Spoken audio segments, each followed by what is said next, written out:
Quand je suis arrivé dans l'entreprise, on m'a dit tu vas voir, c'est un roller coaster. Et puis sur le coup, je dis ouais, ok, je sais pas ce que ça veut dire. Puis moi, de toute façon, je vois une équipe qui lève des fonds et qui monte, et c'est trop cool. Et puis 1 an et demi après, je comprends ce que ça veut dire. Tant que je les aide et que je les supporte dans le fait de faire bien leur travail, je considère que mon rôle sera utile. Et c'est là que se dessine le mot servant leadership. Tu peux pas l'expliquer simplement, c'est que tu l'as pas assez bien compris. Je pense que même les sujets les plus complexes, quand il y a quelqu'un qui maîtrise vraiment bien son sujet, on est capable de le découper, de le vulgariser. Je pense que c'est pour ça aussi que j'adhère autant à la mission de l'entreprise. Je suis Pierre L'Hôpitalier, cofondateur de Kaibi, société spécialisée dans le digital et le développement applicatif. Ces 15 dernières années, j'ai eu la chance de rencontrer de nombreux CTOs et talents du monde de l'IT qui le sont devenus. Aujourd'hui, je leur donne la parole et ils nous donnent leur vision.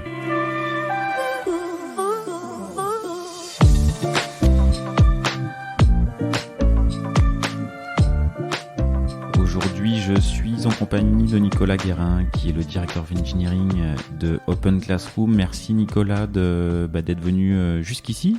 Merci Pierre, merci pour l'invitation. Et d'avoir accepté l'invitation.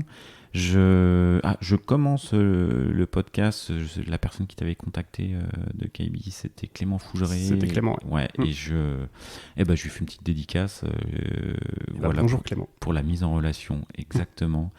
Et il y a des actualités un peu sur Open Classroom assez récentes. On y reviendra, mais peut-être avant de passer à ces actualités, ton expérience forte chez Open Classroom, est-ce que tu peux te présenter puis présenter quelques tournants, quelques étapes fortes de ton parcours?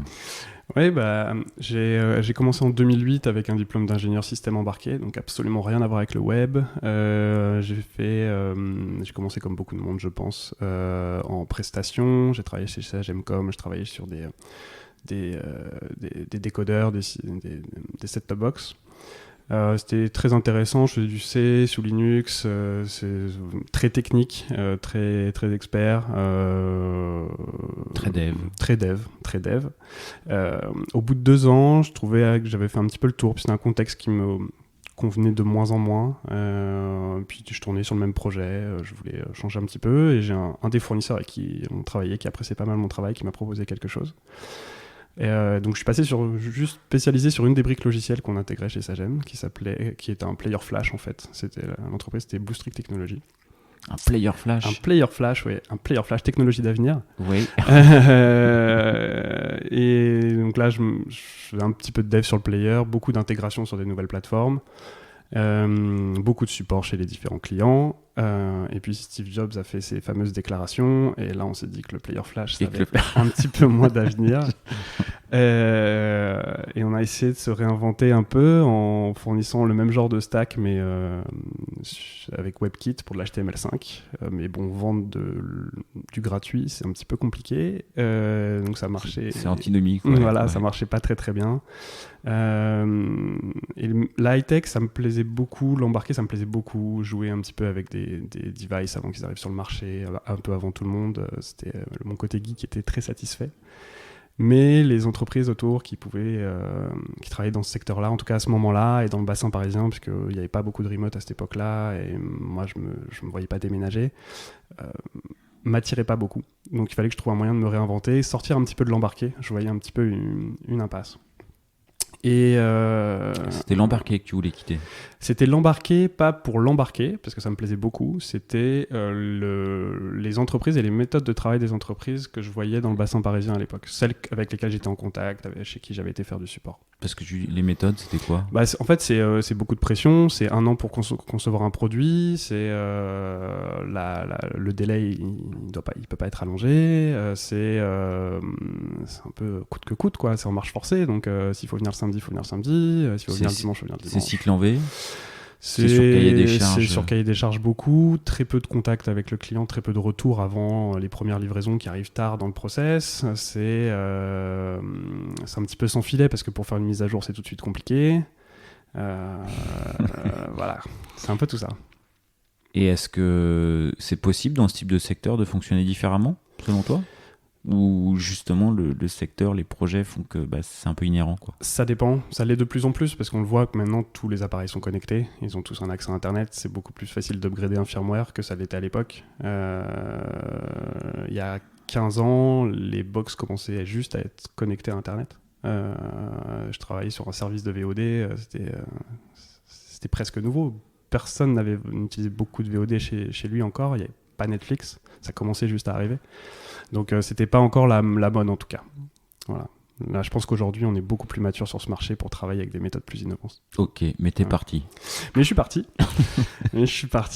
Et je suis arrivé chez Photobox. Je pense sur un malentendu sur mon CV. Ils ont vu Qt, le framework Qt. Moi, j'avais fait que de l'intégration de ce framework et eux, ils faisaient des applications avec ce framework et ils se sont dit, tiens, c'est bon, ça va le faire. Moi aussi, je me suis dit ça. Et donc, je suis arrivé dans une équipe qui s'occupait de tout le soft dans les usines de production. Ils t'avaient pas testé sur Qt? Non, on m'a absolument pas testé techniquement. D'accord. On m'a posé des questions plutôt humainement, et on s'est dit humainement ça va le faire. On m'a posé quelques questions techniques basiques. Donc un recrutement basé beaucoup sur le feeling, sur le team spirit, sur c'est ça. J'ai quand même rencontré plusieurs personnes. Le sentiment de potentiel, tout ça. Exactement. Et puis je pense que j'ai dû me vendre correctement. J'ai montré que techniquement je savais de quoi je parlais. Et puis après t'as suivi un peu. Ouais. Et c'est passé, quoi. C'est ça. Et donc j'arrive dans une équipe où il y a du back-end et du front-end. Le front-end, c'est des applications lourdes. Donc c'est pareil en termes de déploiement et de mise à jour. On a copié l'exécutable sur les machines pour te donner un ordre d'idée. C'est en 2014. Chez Photobox, c'est du client lourd? Dans les usines. Ah, dans les usines, d'accord. Ouais, okay. Dans les usines. Et à cette époque-là. Et donc je commence à faire du client lourd, là où je faisais de l'embarqué, en C++.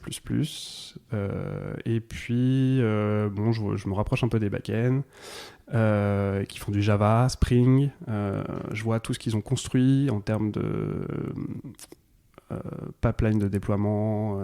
Il y a de l'intégration continue, il y a du test unitaire, il y a du déploiement automatique, il y a des choses comme ça. Et là, je me dis, ah ouais, mais ça commence à être des méthodes de travail qui sont intéressantes.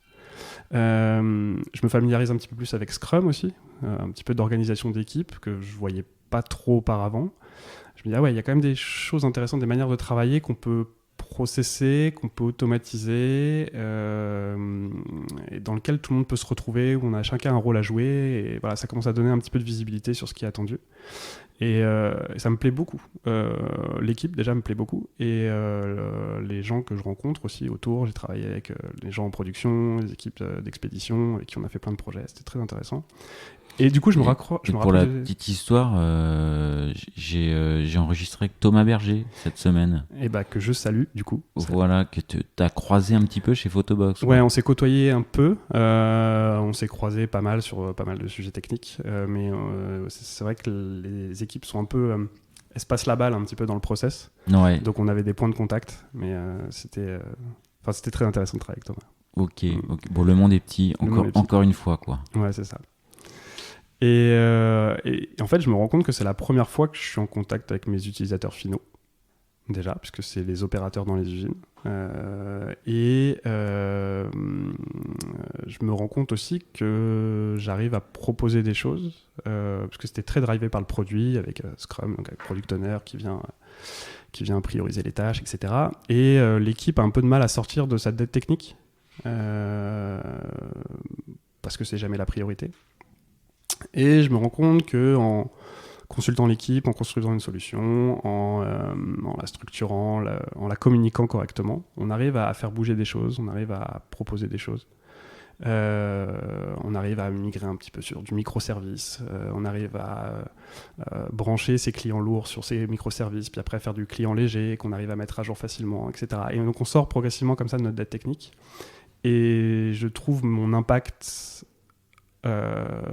en tant que, on va dire, sponsor de ces solutions techniques, puisqu'à l'époque j'ai pas vraiment de titre autre que celui de développeur ou Scrum Master, plus intéressant que mon impact en termes de développement. En tout cas, moi j'y tire plus de satisfaction. Donc je m'oriente vers ça un petit peu plus. Je fais ça quasiment à plein temps. Je fais plus que 20% de technique et 80% de com, de structure, d'organisation. Je me rends compte aussi des limites. Ça se fait naturellement en fait. Ouais, ça se fait assez naturellement. Ouais. L'équipe me laisse, on s'y retrouve aussi. Ouais.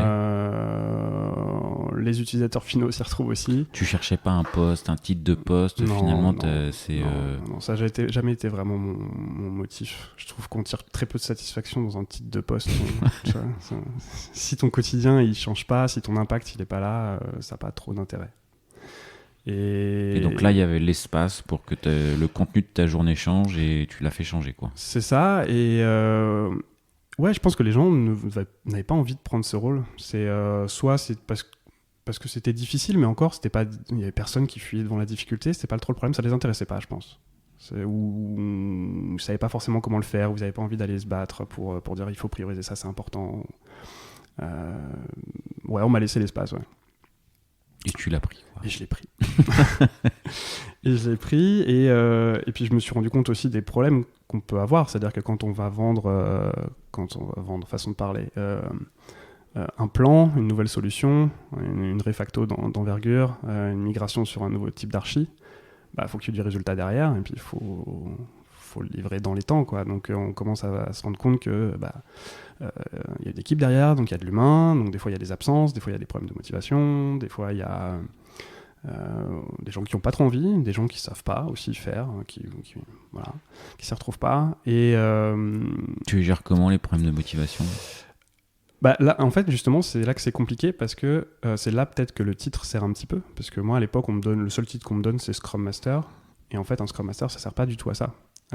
C'est une méthode d'organisation d'équipe. D'ailleurs, c'est absolument pas une méthode de développement. Je trouve ça rigolo que ça soit souvent cité par les développeurs, mais c'est pas du tout une méthode de développement. Ça parle pas de développement, c'est juste il y a des développeurs, il y a un product owner, il y a le Scrum Master, et puis on est censé faciliter et travailler ensemble pour estimer des tâches, mais c'est du gestion de projet, organisation d'équipe, mais c'est pas du développement. Là, on a des méthodes comme l'extreme programming avec beaucoup de pratiques liées au développement sur l'intégration continue, le test, le pair programming, etc. Et on pourrait y revenir, mais du coup, je me rends compte des limites de mon rôle ou de mon titre. À ce moment-là, quoi. Bah ouais, parce que quelle légitimité j'ai d'aller trouver quelqu'un dans l'équipe et de lui dire, écoute, là, il y a un problème, on voit que ça avance difficilement, comment on peut faire ensemble pour le résoudre ? Ça marche le premier coup, mais si au fur et à mesure des discussions, ça se résout toujours pas. Si ça se tend, en fait. Si ça se tend ou... s'il n'y a pas de solution, s'il n'y a pas de solution, ouais, c'est ça. Moi, j'ai aucun levier en tant que Scrum Master pour changer ça. Donc, je me rends compte des limites du rôle. Et puis voilà, ça fait 4 ans et demi que je suis chez Photobox. Comme je l'ai dit, comme je pense que tu l'as compris, super expérience et très enrichissante. Alors du coup, j'anticipe peut-être, mais du coup, quand sur d'autres rôles, la gestion de la motivation, les leviers, c'est quoi tu le gères comment ? Dans d'autres situations, d'autres postes, d'autres titres Alors, je reviens toujours à ma Bible de la motivation, qui est Drive par Daniel Pink. C'est la vérité sur ce qui nous motive, qui cite énormément de choses, et qui cite notamment 3 piliers qui sont assez faciles. Alors si on rentre dans la théorie de la motivation, il y a plein de choses à dire, mais selon Pink, il y a 3 choses assez évidentes. C'est la compétence, jouer sur la compétence. C'est-à-dire que quelqu'un doit être suffisamment en maîtrise de son sujet pour s'y retrouver et s'épanouir, mais aussi être capable d'apprendre en continu. C'est-à-dire s'il stagne en termes de compétences, au bout d'un moment, ça va être un petit peu compliqué. Le deuxième, c'est le sens. Le sens qu'il va trouver dans les réalisations. Dans les réalisations, etc. Comment il va se retrouver dans une équipe aussi. Ce matin, j'ai oublié le troisième. Si revient, tu peux switcher. Hein. Ouais, très bien. Et en fait, moi, j'essaye de jouer là-dessus. C'est-à-dire que je pense qu'un développeur, notamment, l'aspect technique, il est super important. Il doit pouvoir apprendre au quotidien. Il doit pouvoir s'y retrouver, il doit pouvoir se retrouver dans un ensemble plus grand. Donc, ça veut dire le mettre sur des nouveaux sujets, ça veut dire le faire contribuer à la stratégie globale, ça veut dire ramener le sens, quoi. C'est pas juste, on n'est pas juste là pour cracher la feature ou suivre les idées du produit. On est aussi là pour construire une plateforme qui est robuste, qui est solide, qui est performante, qui est... Après, tu peux pas changer les frameworks, tu peux pas changer les technos... Non. Pour des problématiques de... on peut, mais... non, mais même sur une même techno, on peut apprendre. Il y a beaucoup de possibilités d'apprentissage. Je vois, par exemple, en front, on est sur une stack React. Là, on s'oriente vers du micro-front-end. ça ouvre le champ des possibilités. Ça permet de se réinventer au sein même d'une même stack. Être à jour sur les montées de version. Ouais, bah là c'est exemple. Grosse problématique la back-end pour le coup en ce moment. On est monté à PHP 8 un petit peu dans la douleur. On se prépare à monter sur Symfony 6. Pourquoi alors PHP, je connais peu. Ouais. Qu'est-ce qui se passe en PHP 8 ? Pourquoi il n'y a pas de rétrocompatibilité entre le 7 et le 8 ? Qu'est-ce qui se passe ? Non, c'est pas tellement ça. C'est le poids de plusieurs années. En fait, on est sur un projet qui a été initié il y a 10 ans à peu près, en clean architecture, qui nous semble suffisamment bien fait. Donc là, on est chez Open Classroom. On est chez Open Classrooms, là, on est arrivé chez Open Classrooms. Sur une architecture qui nous semble suffisamment bien faite pour ne pas avoir à tout péter. À tout péter, à faire une refonte et tout splitter en microservices et y aller à fond. Donc on s'y retrouve toujours dans cette architecture. Mais fatalement, il y a quand même le poids du passé, il y a aussi de la legacy, des parties du produit sur lesquelles on a moins investi, mais qu'il faut maintenir quand même et upgrader à un moment. Beaucoup de dépendances, tous ces frameworks ont beaucoup de dépendances sur des libs ou des bundles, là, en l'occurrence chez Symfony, et faut les mettre à jour. Et mettre à jour des parties du produit sur lesquelles on investit peu, c'est toujours compliqué. Donc on revient un peu sur la même problématique que j'ai rencontrée chez Photobox, c'est qu'à un moment il faut faire valoir l'importance de ça, l'importance de ce travail technique, réussir à le prioriser parce qu'il est coûteux en fait, et on ne peut pas le faire en vendre au métier, cachet. Et le vendre au métier, aligner tout le monde, que tout le monde soit support de cette initiative-là, et y aller. Ok. Et PHP 8, du coup, ça apporte beaucoup de choses ? Ça apporte beaucoup de choses, et puis après, ça apporte quoi, du coup, cette version-là ? Déjà, le truc de base qui permet de convertir le business complètement, c'est que c'est une version maintenue. La 7.4 n'était pas maintenue, donc à un moment... Vous étiez en quoi ? 7.4. D'accord, ok. J'avais entendu 4, je me disais... Non, quand même pas. Non. Je me disais, mince, on n'est même pas en objet en PHP 4. Hein. Non, une version de retard, c'est ok, mais pas plus, quoi. Pas plus. Et donc rien que ça suffit à justifier, surtout pour une entreprise comme Open Classrooms qui tient à l'aspect sécuritaire de la plateforme, c'est indispensable. Ok, donc toi, tu agis notamment sur la partie motivation au travers de compétences, notamment upgrade de version, par exemple. Ouais, alors après, l'upgrade de version, c'est peut-être pas forcément là où on apprend le plus, mais sur la mise en place de nouvelles archis, là, on veut être sur une archi un petit peu plus orientée composants, pour des gens qui sont un petit peu moins familiers avec certaines parties de la stack, apprendre aussi, mettre en œuvre certains design patterns qu'ils n'ont pas l'habitude, faire progresser sur la compréhension de ce qu'est un test unitaire, la différence avec un test d'intégration, quand est-ce qu'il faut faire l'un, quand est-ce qu'il faut faire l'autre, pourquoi on les fait, l'importance du code coverage, mais pas non plus de manière aveugle et dogmatique, savoir tester quand c'est nécessaire, savoir avoir le bon compromis aussi entre performance et performance de la suite de tests et qualité de test. On réfléchit d'ailleurs constamment à ces problématiques et on est en plein dedans en ce moment. Ne pas avoir une CI qui prend 2 heures là où elle pourrait prendre quelques minutes. Voilà, tout ça, c'est des vecteurs d'apprentissage intéressants pour, je pense, des développeurs et des équipes techniques de manière générale, sur lesquelles on peut jouer. Et en tant que manager, on peut les aiguiller sur ces choses-là. Ok. Du coup, on a fait des petites digressions. Ouais. Et c'est sur le fait que tu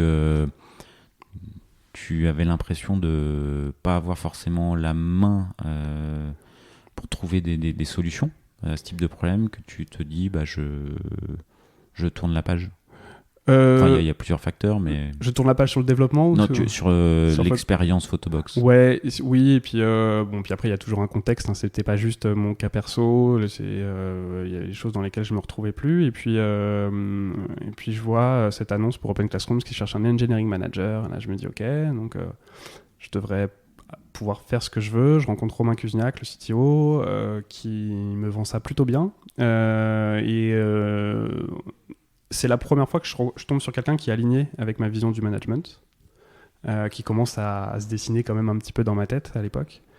On s'entend bien et je me rends compte que il va me faire confiance sur le sujet, qu'il va me donner les moyens aussi surtout de faire ça comme je l'entends. Donc je suis le premier engineering manager à arriver. À l'époque, c'était lui qui faisait. C'était encore tout petit. C'était encore tout petit. Il y avait 80 personnes à peu près chez Open Classrooms. Donc il y avait. À la tech ou en tout? Non, en tout. En tout. En tout, il y avait 10 développeurs. Et j'arrive, je suis le premier manager. Donc même les développeurs, ils comprennent pas trop ce que je vais faire. Tu vas servir à quoi? PHP, tu connais pas. React, tu connais pas. Il y en a plusieurs qui ont fait la comparaison avec un Scrum Master d'ailleurs. Et puis, on commence à mettre en place des one-to-one réguliers, donc ce qu'ils n'avaient pas ou peu, parce que Romain était pas... Et qu'est-ce que tu réponds qu'est-ce que tu vas faire? T'es Scrum Master plus? Ouais, c'est ça, c'est exactement ça. Tu réponds quoi? En vrai, je réponds rien. Je souris un peu parce que j'ai mes idées, mais je pense que de dire fais-moi confiance ou attends, tu vas voir, c'est pas très très vendeur. Donc je réponds qu'on va construire le rôle ensemble et on va voir. Moi, que j'aurai tant que je les aide et que je les supporte dans le fait de faire bien leur travail, je considère que mon rôle sera utile. Et puis on avance et on construit ça ensemble. Et c'est là que se dessine le mot servant leadership. Qui est pour moi et la vision de ce que tu managérial quoi. C'est ça. Donc un manager au service de l'équipe et pas un manager au-dessus de l'équipe qui vient soit leur taper sur les doigts, soit contrôler ce qu'ils font.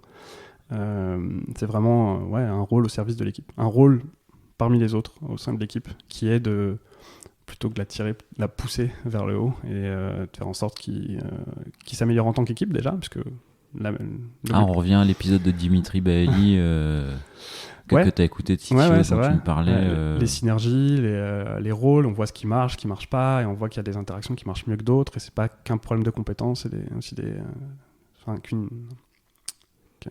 qu'un objet de compétences, c'est aussi des synergies entre certaines personnes qui marchent mieux que d'autres. Donc on se rend compte qu'il y a des binômes qui fonctionnent, des groupes qui fonctionnent. Donc on essaie de les faciliter, de les pousser un petit peu plus. Il y a des servant leadership, t'as des lectures qui t'ont inspiré justement, des choses, des rencontres il y a beaucoup de ressources sur le servant leadership sans jamais utiliser forcément ce mot-là. C'est un mot qui est apparu il y a longtemps, il me semble. J'avais écrit un article sur Medium il y a quelques temps là-dessus, j'avais fait des recherches, mais il y a des choses qui m'échappent. C'est un mot qui revient beaucoup, mais jamais comme un dogme ou quelque chose comme ça. Et après, il y a des adaptations. Je pense à Radical Candor, qui est typiquement complètement là-dedans. The Manager's Pass, qui en parle aussi pas mal. En fait, on le retrouve beaucoup. N'importe quelle lecture de management un peu moderne, on le retrouve beaucoup, ce concept-là, parce que ça devient une évidence. Ouais. Surtout dans des marchés où on n'a plus les mêmes leviers qu'il y a 50 ans, où il y a des gens qui peut-être avaient peur de perdre leur emploi, ou qui voulaient faire carrière dans une boîte, qui avaient plus de mal à changer. Le monde du développement, c'est pas ça. Donc on a des turnovers en moyenne de 2 ans. Si on veut retenir les gens, il faut trouver d'autres leviers que la peur, le bâton, la pression, ce genre de choses. Voilà. Donc je m'oriente plus vers ça, je mets ça en place dans l'équipe. Donc ça passe au début par beaucoup d'écoute, identifier les problèmes, essayer de résoudre les problèmes, agir sur ces problèmes. C'est quoi quel problème en particulier? Et mon autre question, c'est niveau légitimité, parce que du coup on te dit mais qu'est-ce que tu vas faire tout ça, tu t'es senti illégitime à un moment donné au démarrage, ou devoir trouver ta place? Ouais, au début c'est compliqué. C'est compliqué parce que, en plus, je venais d'une expérience où techniquement j'avais une légitimité. Ouais. Enfin, en tout cas, j'avais acquis une légitimité. Là, j'en avais plus du tout. Et j'avais pas le temps non plus de l'acquérir parce que j'étais quasiment que sur des problématiques de management et j'avais peu le temps de coder. Donc, en fait, on se met, encore une fois, là où personne veut se mettre. C'est-à-dire que des fois, il y a des discussions qui sont un petit peu houleuses, il y a des décisions à prendre. Il faut aller chercher un consensus, il faut communiquer. Il faut valoriser les idées des développeurs qui, eux, la voient peut-être des fois par rapport à leur point de vue, donc il faut aller chercher un petit peu les points de vue de tout le monde. Parfois, il faut aussi assainir certaines relations. Et puis là, moi, le sujet, c'était le recrutement aussi. Parce que Open Classrooms venait de lever des fonds, rentre dans une phase de scale assez importante, il fallait faire grossir l'équipe. On est en quelle année là, du coup ? On est en 2018, fin 2018. Ok. Et donc là, vous entamez pour donner des ordres de grandeur et de ce qui s'est passé sur la phase de scale. On a doublé, on n'a plus de doublé, parce que donc, je suis arrivé en octobre 2018, en juin 2019, off-site d'entreprise, séminaire d'entreprise, on est 180, un truc comme ça. Ah ouais. Ouais, donc on passe de 80 à 180 en même pas un an. Et côté tech, du coup, c'est un peu les mêmes ordres de grandeur, j'imagine. Ouais, c'est à peu près les mêmes ordres de grandeur partout. Là, en 4 ans et demi, ça a été un peu roller coaster. C'est monté, c'est descendu, c'est monté, c'est redescendu. On est monté rien que dans l'équipe engineering. Donc, quand je suis arrivé à 10 personnes, on est monté jusqu'à 45 personnes. Ok, donc il y a un sujet recrutement. Il y a un gros sujet recrutement. Et le sujet recrutement, il est plus large que de trouver des gens. Il est onboarder des gens, maintenir la culture, maintenir les pratiques, maintenir la qualité, maintenir la performance, maintenir la communication. Enfin, il va au-delà de juste trouver les personnes.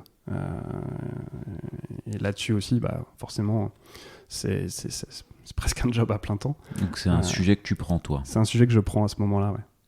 Et alors, du coup, qu'est-ce que tu mets en place pour adresser tous ces sujets ? Déjà, je cherche à m'aider moi, parce que j'ai beaucoup de contacts, beaucoup de candidats, et un agenda bien rempli, donc je cherche à automatiser un petit peu le process. Rendre le candidat un petit peu autonome sur la prise de rendez-vous, qu'il ait accès à mon calendrier, via des Calendly et tout ça. Ouais. Donner de la transparence sur le process, parce que souvent dans les startups, on ne sait pas trop dans quoi on met le doigt, on voit un peu au profil le process qui va suivre. Et donc là, on essaye de le rythmer avec des étapes bien définies, en fait, moi, je l'ai vécu pas longtemps avant, le process de recrutement, et je suis passé par je sais pas combien d'interviews, et je me suis dit, j'ai pas envie de refaire vivre ça à des nouveaux candidats. Donc, j'essaie de vraiment le fluidifier, qu'ils sachent un petit peu à qui ils vont parler à l'avance, quel est l'objectif de l'entretien, de quoi on va parler, qu'est-ce qu'on va évaluer. C'est déjà quelque chose que l'équipe aimait faire, être impliqué dans le process, sans qu'il soit trop formalisé. Donc on le formalise un petit peu plus, mais il continue à être impliqué pour évaluer la personne techniquement, mais aussi l'évaluer un petit peu humainement. On va chercher dans les autres équipes pour qu'ils le rencontrent. Puis après, on met en place le process d'onboarding, donc un système où ils vont avoir ce qu'on appelle un buddy qui va l'accompagner les premières semaines, qui n'est pas forcément dans son équipe, mais c'est un buddy un peu technique. Ah, c'est un buddy, ok. Technique quand même, ouais, mais c'est-à-dire que si c'est un back-end, ça va être un autre back-end, mais pas forcément dans la même team. Et qui va l'aider à installer son environnement, qui va lui parler un peu des premières pratiques, qui va lui partager un peu de connaissances. On a mis en place une académie. Alors académie, c'est un grand mot, mais avec ça fait bien. Ça fait bien, c'est vendeur. Surtout pour Open Classroom. C'est ça, exactement. Avec un ensemble de ressources, des présentations qu'on a fait en interne, potentiellement des cours vers lesquels on redirige, toute la documentation qui est utile de lire. En gros, une espèce de hub qui permet d'avoir accès aux différentes ressources à différents moments où on en a besoin. Alors, est-ce que ça marche, ça ? Enfin, est-ce que typiquement, tu mets à disposition de la doc, ouais. Et tu dis, tiens, quand t'as rien à faire, t'as la doc, tu vois. Ouais. Et est-ce qu'elle est lue ? Ouais, alors c'est de la doc, finalement, c'est peu décrit. Il y a des choses écrites. Sur les choses écrites, les choses dans lesquelles je crois beaucoup, moi, c'est un système d'ADR, Architecture Decision Record, où en fait, on trace toutes les décisions. Et en fait, on garde que les dernières décisions valides sur la stack. Donc, par exemple, on va dire notre API, elle doit fonctionner comme ça. Tu peux mettre tel type de paramètres. L'URL doit être construite comme ça. Au niveau sécu, tu dois respecter tel principe, définir des rôles, etc. C'est sur GitHub, ça marche avec un système de pull request. Tout le monde va faire une review sur l'ADR avant qu'elle soit mergée, etc. Et c'est assez synthétique, en fait. Donc ça, c'est pas de la doc, ça, c'est des principes que les gens doivent respecter. On s'y réfère constamment. Déjà, nous, on invoque un peu les ADR quand on fait des choix. On dit, selon l'ADR qu'on a décidé à tel moment, on doit faire ce choix-là, plutôt que l'autre. Donc on en parle souvent. Donc les gens sont au courant que ça existe. C'est pas une doc qui est enfouie à un endroit que tu utilises qu'au moment où tu arrives.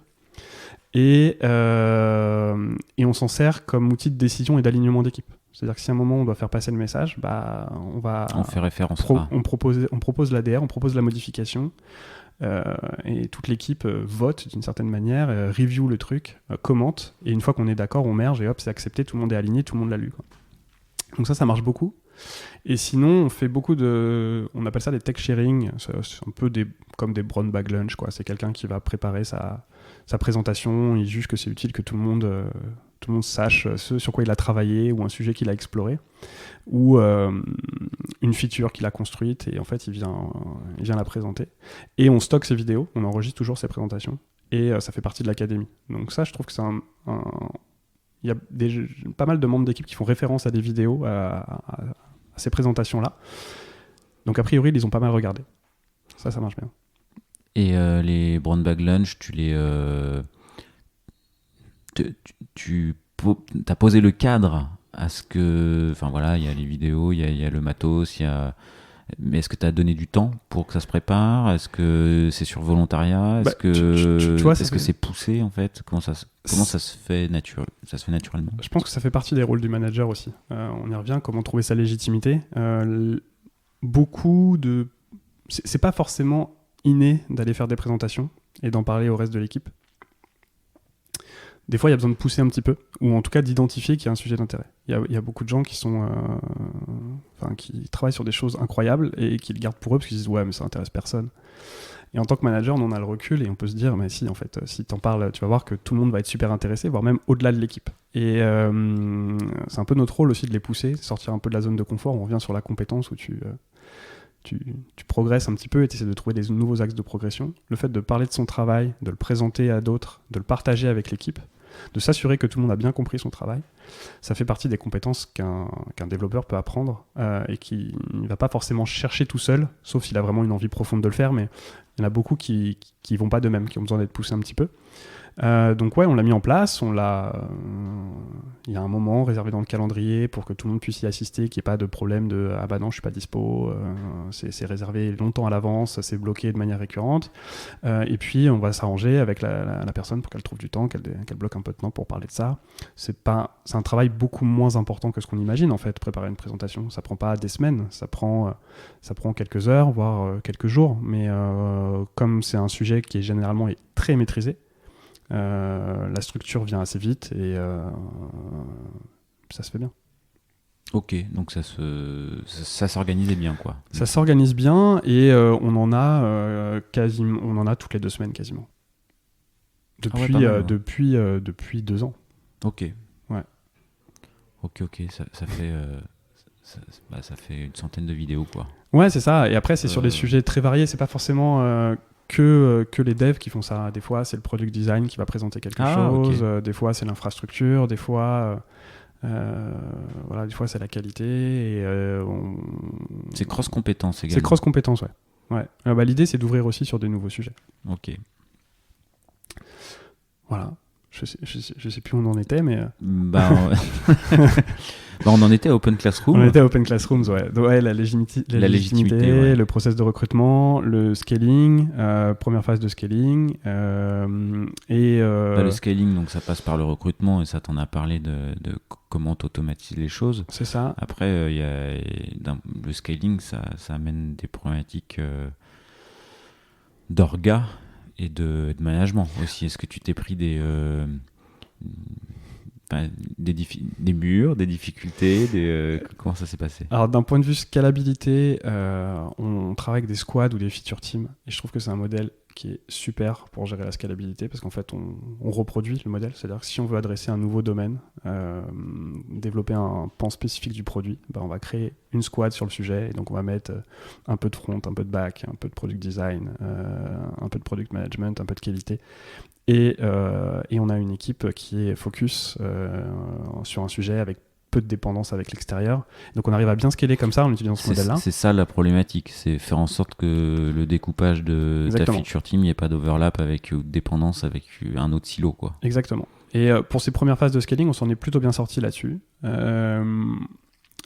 Donc ça, c'était pas trop un problème. Très vite, on réplique le modèle et on est monté jusqu'à... moi, quand je suis arrivé, on avait 2 squads qui s'appelaient Squad A, Squad B, avec justement des scopes très peu définis, avec même des fois des passages de domaine d'un sprint à l'autre. On est monté jusqu'à 10 squads avec des domaines ultra précis, avec un gros découpage, voire même parfois trop découpé, parce que des fois, il y a 2 squads qui sont à côté et qui savent pas trop sur quoi bosse l'autre. Donc c'est plus ces problématiques-là. C'est avoir une unité d'équipe, parce que du coup, elle est divisée en autant d'équipes qu'on a créées. Donc avoir une unité, c'est plus compliqué. Une identité globale, c'est plus compliqué. Et puis après, on revient sur le mesure de la performance, sur les gens qui rejoignent l'équipe, sur les façons de travailler. Tout le monde n'adhère pas à ces façons de travailler.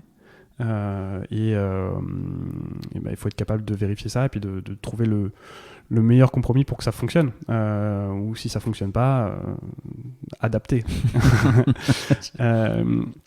Et je pense que ça aussi, ça donne la légitimité en tant que manager, c'est que les discussions compliquées, personne ne veut les avoir. Et puis c'est pas entre deux développeurs à les avoir ensemble.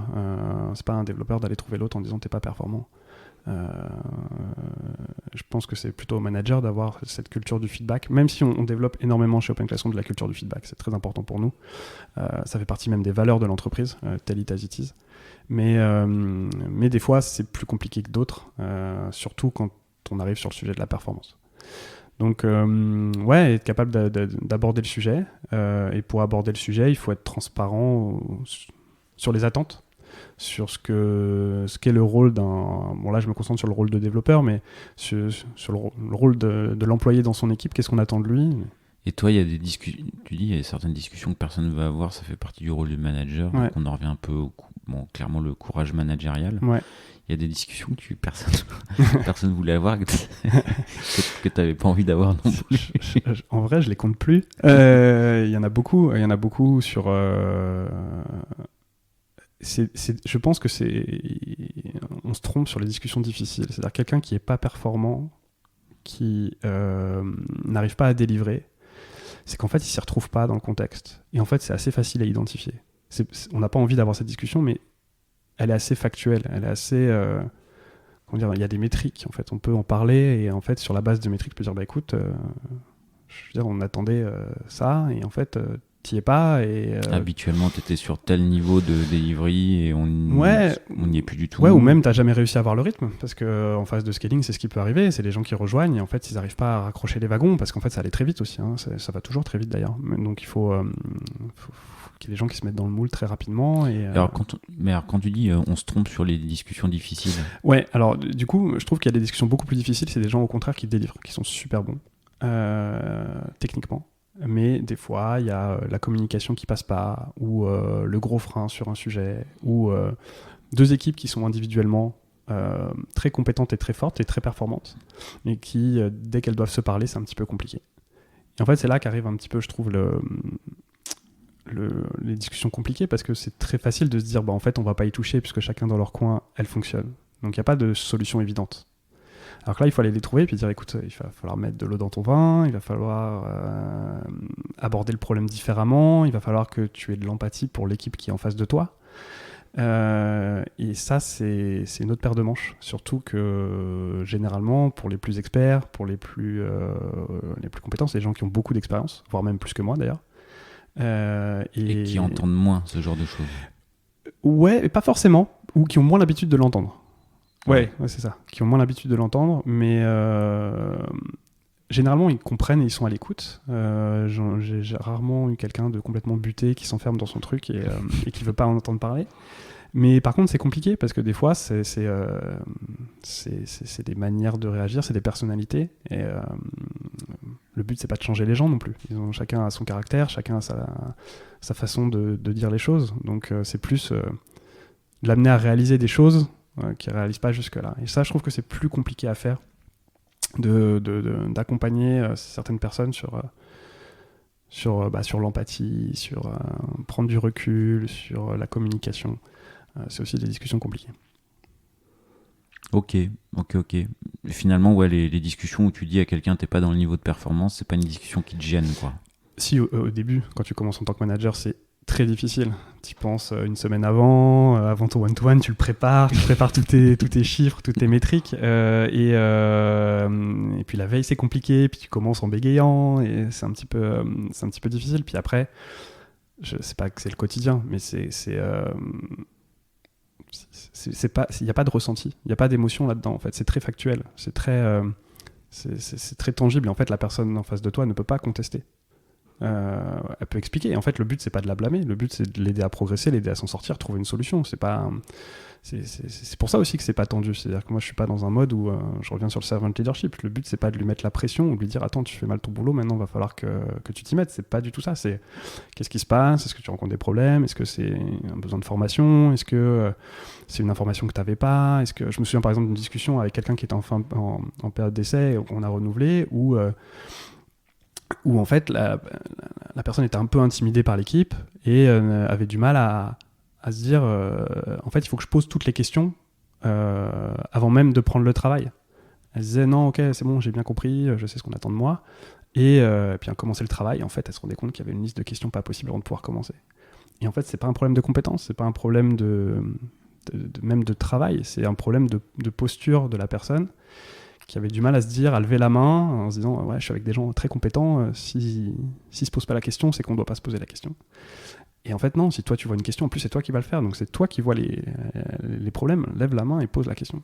Et en fait, tu vois, c'est des accompagnements comme ça, des fois, des petits déclics qu'il faut donner aux gens. Et en fait, typiquement la personne dont je parle, ça s'est super bien passé, changer de posture, et voilà, et ça se passe super bien aujourd'hui. Et donc c'est pas du tout...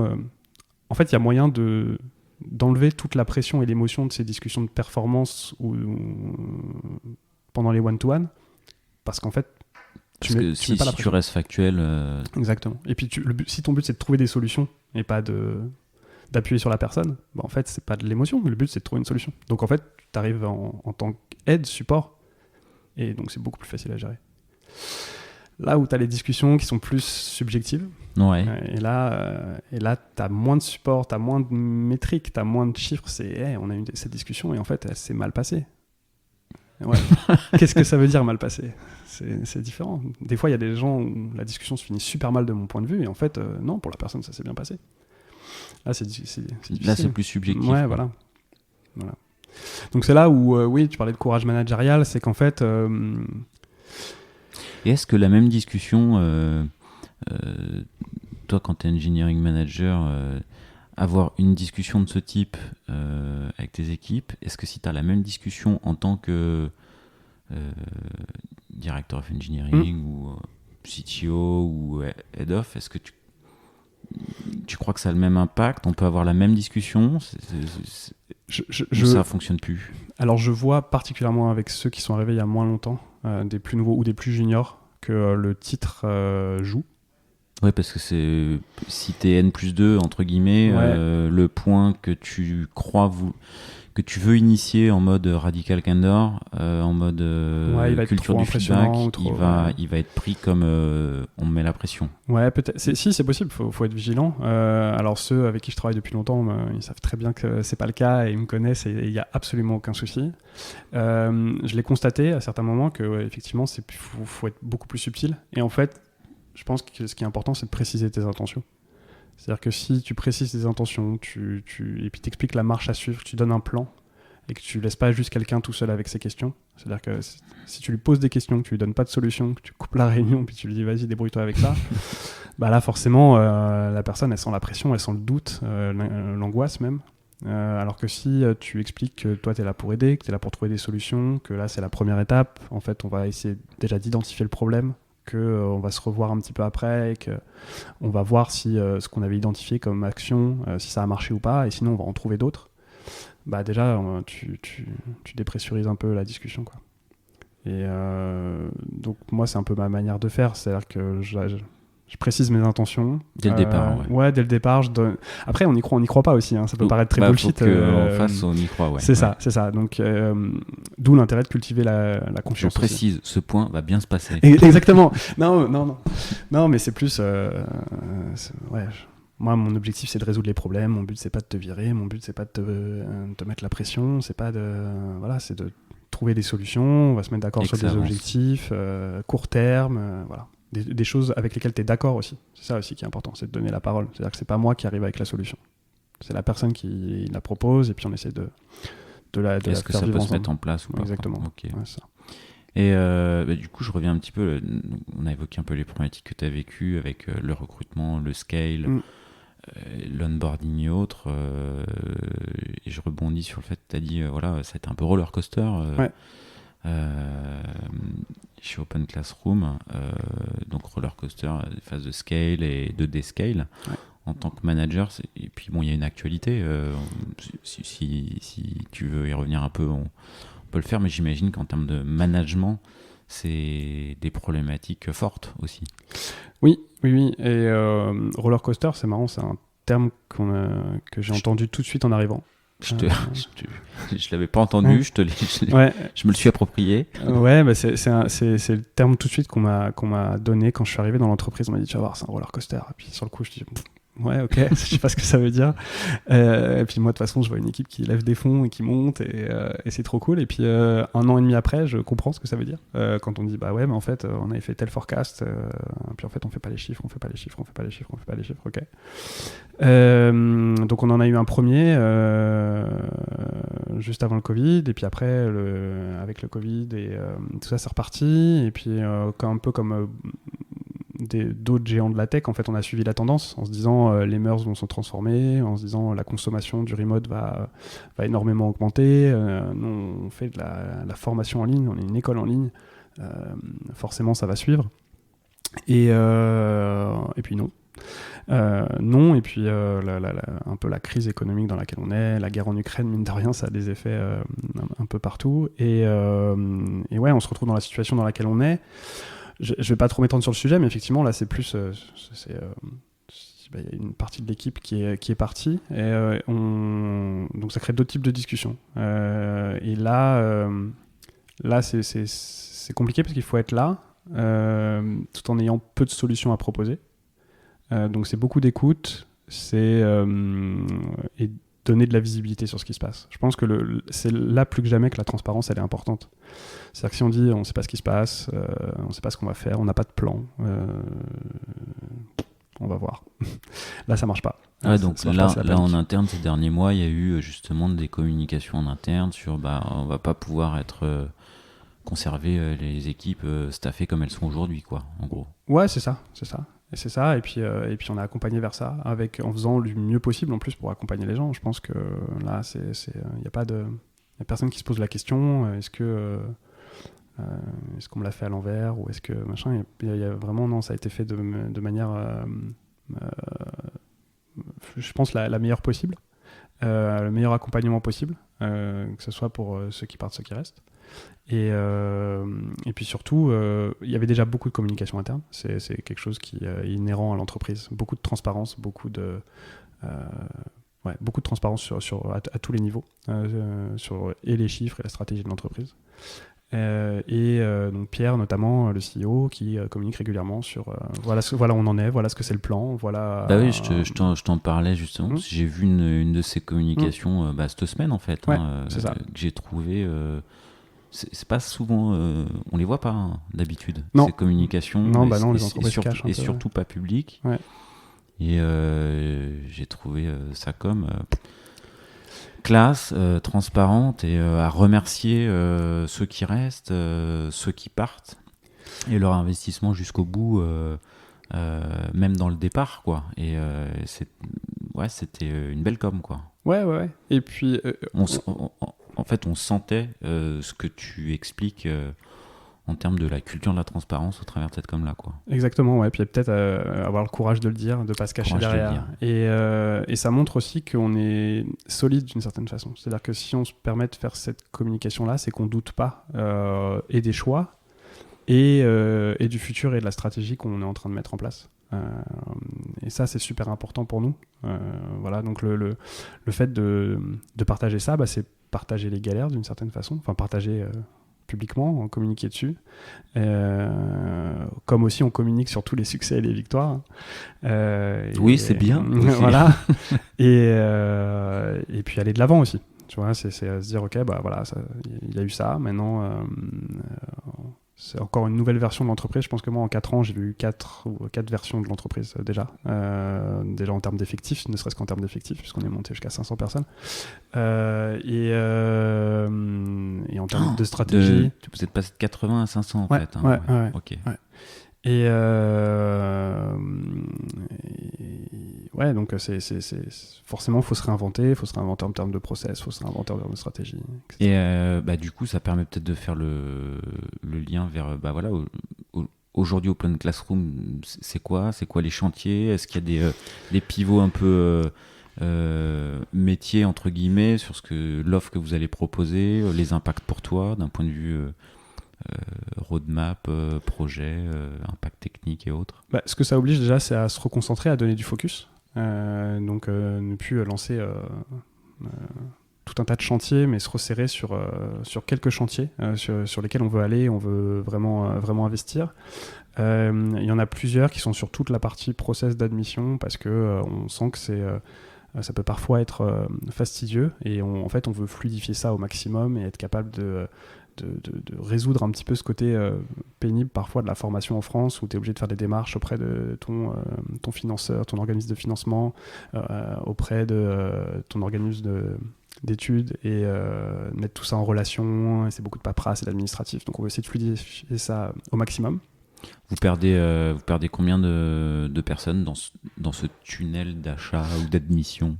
En fait, on est en pleine refonte de ça, et donc j'ai pas envie de te communiquer sur des chiffres qui changent toutes les semaines. On les regarde à la semaine, Ouais. donc je vais pas. Mais c'est dans des proportions conséquentes, surtout sur la fin dès que ça commence à être engageant, en fait. C'est-à-dire que dès que tu commences à demander des preuves de diplôme, des preuves de choses comme ça demande un investissement plus que de faire quelques clics. Il faut aller chercher des faut aller docs. chercher, exactement, ouais. Donc on essaye de fluidifier tout ça, que ça soit le plus facile. On travaille toujours sur la partie... C'est-à-dire que typiquement, plutôt que de demander un diplôme, vous allez essayer de vous connecter directement aux écoles pour demander l'annuaire des anciens, des choses comme ça, ou... Sur le diplôme, c'est plus le demander plus tard dans le process. Sinon, c'est plus, tu vois, se connecter par exemple avec Pôle emploi, de travailler un petit peu plus.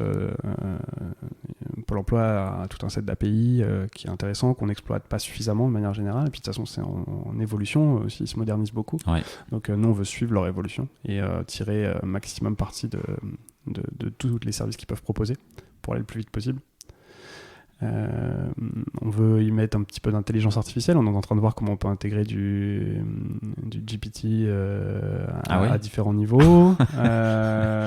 Il y a des use cases que tu peux partager là, en cours de ou en réflexion? Ouais, il y en a plein. Il y a une grosse exploration qui est faite sur l'accompagnement des étudiants, sur poser des questions sur leurs projets. Ils rencontrent des difficultés techniques. En fait, on se rend compte que GPT a les réponses, donc autant les demander directement.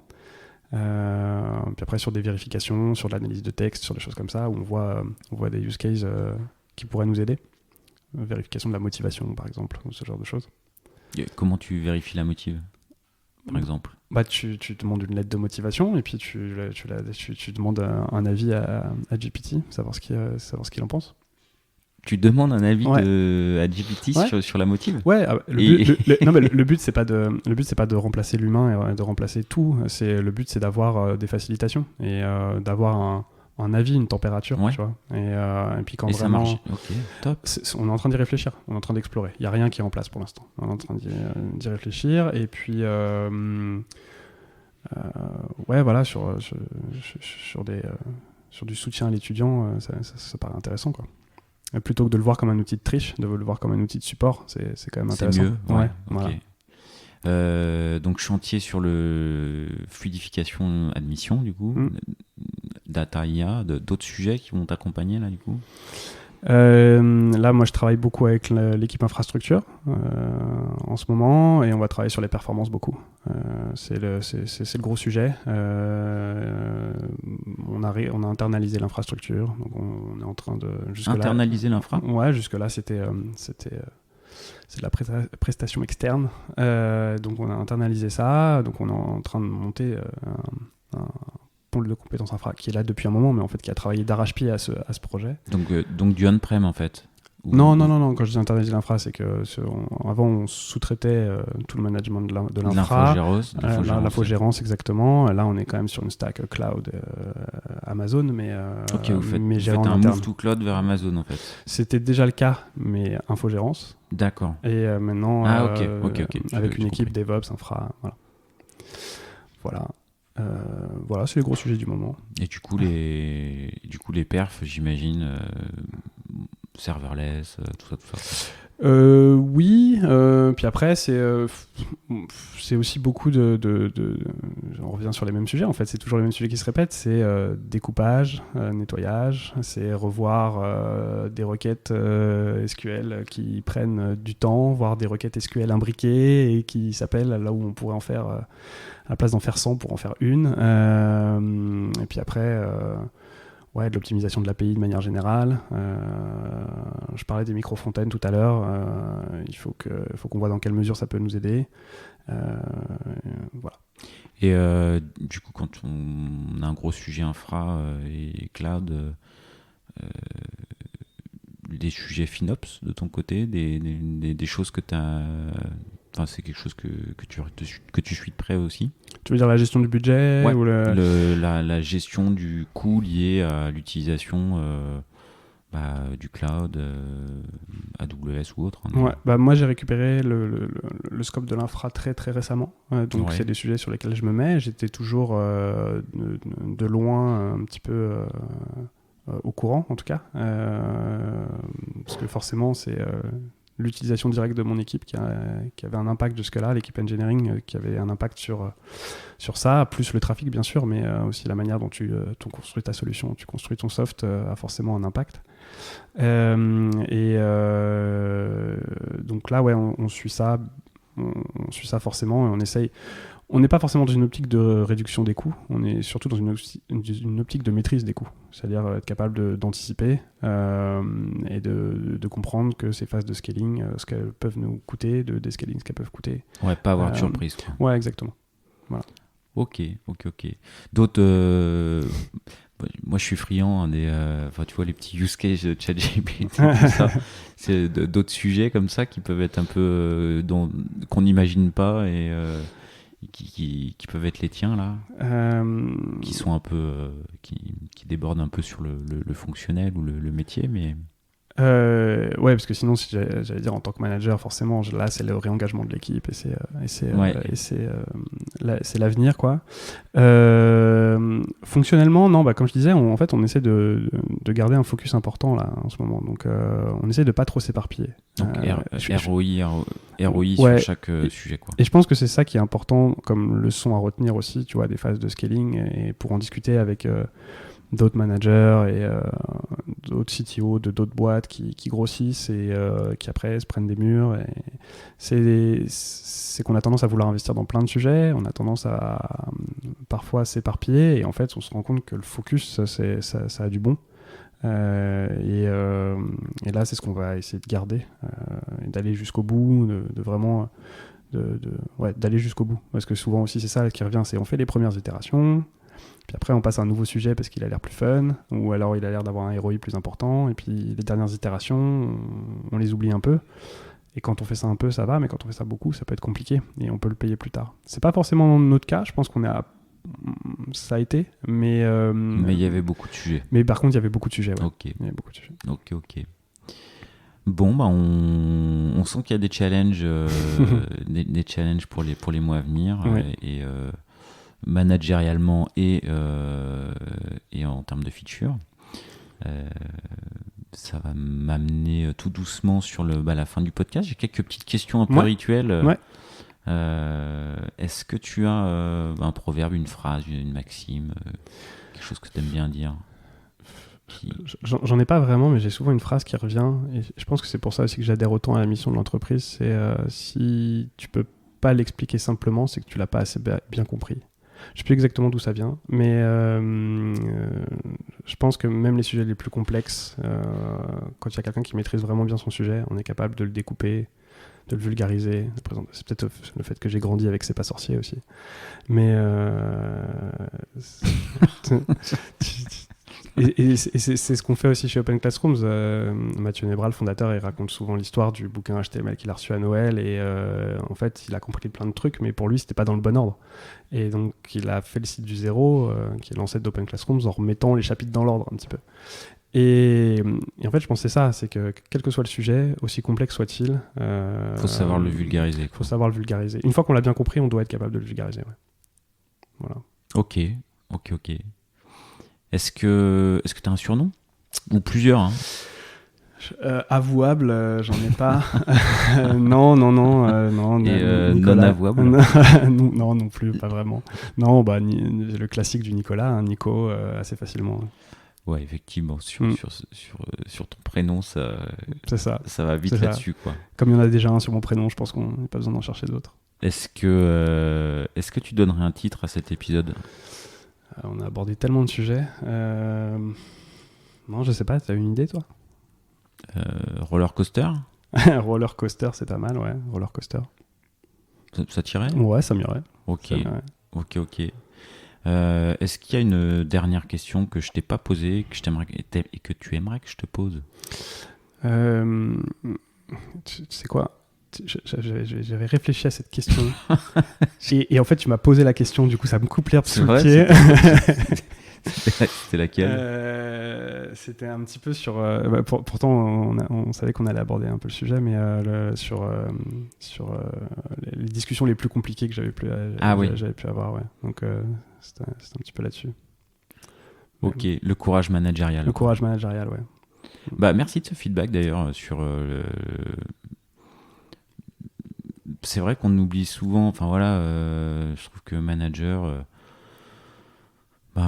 oui, il y a beaucoup de gens qui veulent être manager parce que c'est le titre, les responsabilités et autres, mais c'est aussi beaucoup de choses que les gens veulent pas faire. Et le mot courage associé à management, c'est intéressant de le rappeler, quoi. Ouais, je pense qu'il y a peut-être des gens qui le font pour les mauvaises raisons, mais souvent, j'avais fait des meet-up, j'avais même monté un meet-up à un moment, et la question qui revenait souvent, c'est ouais, je suis développeur, le métier de manager m'intéresse bien, je lis des bouquins et tout, mais je sais pas, qu'est-ce qui fait que tu sais que tu veux être manager? Donc maintenant je pourrais leur conseiller d'écouter le podcast mais ouais, je pense qu'il faut vraiment pas le faire pour le titre, et puis il faut pas oublier sur les questions que tu aurais pu poser, c'est un peu la solitude du manager. C'est qu'en fait quand t'es manager, t'es seul face à ton équipe, quoi. Alors quand tu fais partie d'une équipe, t'as tout le monde aux côtés, la posture est très différente. Et il faut pas oublier ça, quoi. Il faut s'y retrouver. D'où l'importance aussi d'avoir d'autres managers dans d'autres équipes avec lesquelles tu t'entends bien, et d'avoir une équipe leadership qui est cool, parce qu'au quotidien ça aide beaucoup, et il y a besoin d'eux, parce qu'on peut pas juste être tout seul, ça marche pas. Et alors du coup, la solitude du CTO et du patron, tu fais comment? Ouais, ça c'est compliqué. Je pense qu'il faut faire partie d'un club de CTO. Voilà, il faut avoir des contacts à l'extérieur pour partager. Mais en plus, je dis ça très sérieusement, parce que il faut partager un moment les problèmes, il faut en parler avec des personnes qui expérimentent les mêmes problèmes, qui comprennent, parce que sinon ça devient vite dur. Ok. Eh bien, ça marquera, ça sera le mot final. Très bien. Et je te remercie beaucoup d'avoir participé et fait ce chouette feedback sur tes expériences. Encore merci de l'invitation. À très bientôt. À très bientôt.